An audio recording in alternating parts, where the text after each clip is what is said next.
അത് ആരാന്ന് നോക്കിയാള്, ചെക്ക് ചെയ്താളേ. അയ്യോ റിയാസേ, മനസ്സിലായില്ലേ? മാമേ, കരിക്കകം കമലാസന മാമ. പല ടൈപ്പ് ആളുകൾ കയറി വരിക.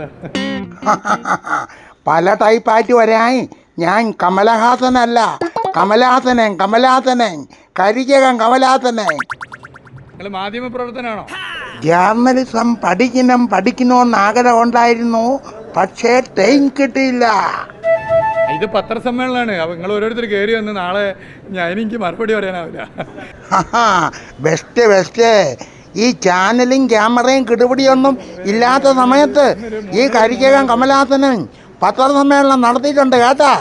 അറിയാമെന്നുള്ളവരടുത്ത് ചോദിച്ചു നോക്ക്, പറഞ്ഞു തരും. എന്ത് ഞാൻ ഇവിടെ ഇരിക്കണതിൽ പ്രശ്നമല്ലതുണ്ടാ? ഇത് പ്രശ്നമല്ല, അതിപ്പോൾ എന്തെങ്കിലും ഒന്ന് ശ്രദ്ധിച്ചേക്ക്. ശ്രദ്ധിച്ചോ 56 വയസ്സിനകത്ത് ഒരുപാട് പേര് ശ്രദ്ധിച്ചിട്ടുണ്ട്. സ്നേഹത്തോടെ നോക്കിയോ, സ്നേഹത്തോടെ കൊണ്ടുപോകണം, ഇല്ലെങ്കിൽ കൈകാര്യം ചെയ്തു വരും. ഇത് പത്രസമ്മേളനമാണ്. വാ കൈകാര്യം ചെയ്യാൻ വാ. ലക്ഷദ്വീപം കണ്ടവൻ്റെ മുമ്പ് ചിമ്മിനി ഉളക്ക് കൊളുത്തി കാണിക്കല്ലേ റിയാത്ത്. അമ്മി കുമ്മി കൈലാത്ത മറിഞ്ഞു വന്നാലും ഉള്ളതുപോലെ ഉള്ളത് പറഞ്ഞിട്ടേ ഈ മാമൻ പോവൂ.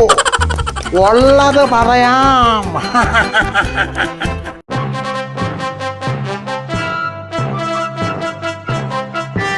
ഇത് പത്രസമ്മേളനം, ഇത് നമുക്ക് കാണാം.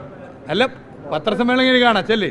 അയ്യയ്യേ, ഈ പത്രസമ്മേളനത്തിൽ പറയേണ്ട കാര്യം റോട്ടി വെച്ച് കണ്ട് പറഞ്ഞാൽ ശരിയാവോ?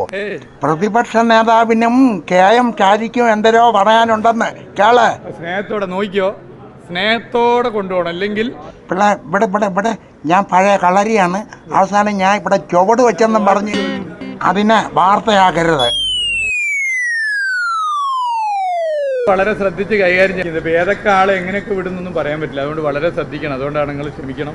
പിള്ള ഞാൻ കലിപ്പുണ്ടാക്കാനല്ല വന്നത്. നമ്മളെ BD സതീശൻ എന്തിനോ പറയാനുണ്ടെന്ന്. 540 സീറ്റിലുള്ള പാർലമെന്റിൽ കയറി നിന്നിട്ട് മോഡിയെ താഴ്ത്തിറക്കാൻ പോകുന്നത് CPM, എന്നിട്ട് പ്രകടന പത്രിക ഇറക്കിയിരിക്കുകയാണ്. ഞങ്ങൾ അധികാരത്തിൽ വന്നാൽ ആര് CPM കേന്ദ്രത്തില് ഭയങ്കര തൊലിക്കെട്ടിയാണ്. എന്താ തൊലിക്കെട്ടി? ഞങ്ങൾ അധികാരത്തിൽ വന്നാൽ 18 സീറ്റ് മത്സരിച്ചിട്ട് ഞങ്ങളെല്ലാം ശരിയാക്കി കളയുന്നവരുടെ പ്രകടന പത്രിക CPM-ന് പാർലമെന്റിലേക്ക്. നമ്മളെ ഷാജിക്ക് എന്തരോ ചോദിക്കാനുണ്ടെന്ന് കേട്ടോളണേ. MV ഗോവിന്ദന്റെ ന്യായീകരണമാണ് വമ്പിച്ച രസം. എന്താ പറഞ്ഞതറിയോ? DYFI ഞങ്ങളുടെ പോഷക സംഘടനയല്ല. ഇതാര് വിശ്വസിക്കും സഖാവേ? ഒരു തമാശയോടെ നിങ്ങളൊക്കെ ഏത് പോത്താഴത്താണോ ജീവിക്കണത്? തീർന്നില്ല അറിയാത്തെ, ഇനി ഉണ്ട്. സമാനപ്പെടെ. പിണറായി വിജയൻ ഒരു മോനുണ്ടല്ലോ, അവൻ ബോംബുണ്ടാക്കുവാ ഇല്ലേ? മോളെവിടെയാ? SFIക്ക് മുദ്രാവാക്യൊന്നും വിളിച്ചിട്ടില്ല. MV ഗോവിന്ദന്റെ മോനെ വിടുവോ ബോംബുണ്ടാക്കാൻ?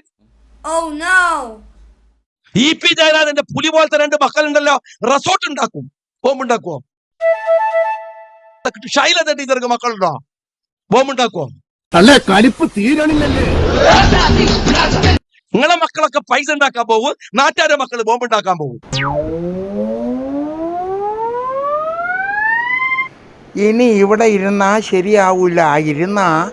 കമലാസനെ അറിയാമോ, കരിക്കകം കമലാസനെ അറിയാമോ എന്ന പാട്ട് നമ്മളെ വീട്ടുകാർ മിക്കവാറും കേൾക്കേണ്ടി വരും. യാത് വാ